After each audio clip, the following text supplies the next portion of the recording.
আসসালামু আলাইকুম। বীর মুক্তিযোদ্ধার ব্যাংক ওয়ারিশ কারা কারা জেনে নেই তার বিস্তারিত খবর।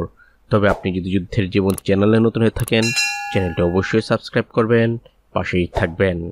একজন বীর মুক্তিযোদ্ধার ওয়ারিশ হিসাবে তথ্যগুলো ম্যানেজমেন্ট ইনফরমেশন সিস্টেম অর্থাৎ MIS-এ সংরক্ষণ করতে হবে। আর সেই প্রক্রিয়াটা করা হবে সোনালী ব্যাংকের মাধ্যমে। অর্থাৎ বীর মুক্তিযোদ্ধাদের ব্যাংক ওয়ারিশ কারা কারা হবেন জানবো আজকের এই ভিডিওতে।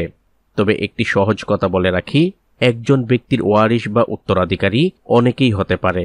অর্থাৎ কোনো ব্যক্তির পিতা মাতা, সন্তান, স্ত্রী, নাতি নাতনি, ভাই বোন, এমনকি কাছের রক্তের সম্পর্কের অনেকেই হতে পারে। কিন্তু একজন বীর মুক্তিযোদ্ধার ওয়ারিশদের ক্ষেত্রে কিছু লিমিট রয়েছে। অর্থাৎ বীর মুক্তিযোদ্ধার কাছের কয়েকজন ছাড়া অন্য কেউ ওয়ারিশ হতে পারবে না।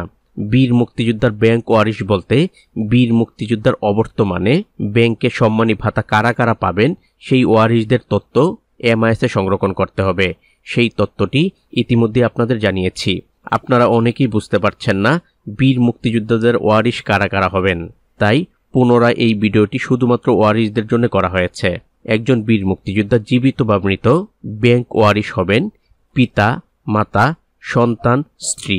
অর্থাৎ বীর মুক্তিযোদ্ধার পিতামাতা, বীর মুক্তিযোদ্ধার সন্তান, বীর মুক্তিযোদ্ধার স্ত্রী, তারাই হবেন বীর মুক্তিযোদ্ধার ওয়ারিশ।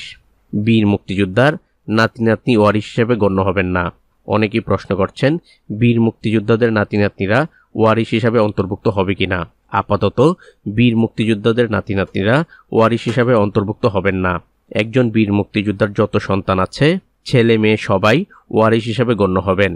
এমনকি একজন বীর মুক্তিযোদ্ধা একাধিক বিয়ে করলেও তালাকপ্রাপ্ত ছাড়া সকল স্ত্রী ওয়ারিশ হিসাবে গণ্য হবেন।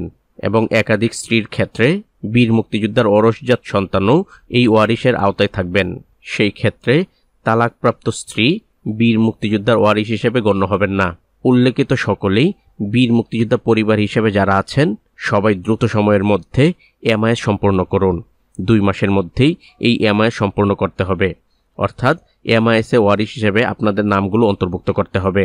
বীর মুক্তিযোদ্ধাদের অবর্তমানে ওয়ারিশদের যাতে সম্মানী ভাতা পেতে সমস্যা না হয়, সেই জন্যই এই পদক্ষেপ। তো আজ এ পর্যন্তই, দেখা হবে অন্য এক নতুন ভিডিওতে। ততক্ষণ পর্যন্ত সবাই ভালো থাকবেন, সুস্থ থাকবেন। আল্লাহ হাফেজ।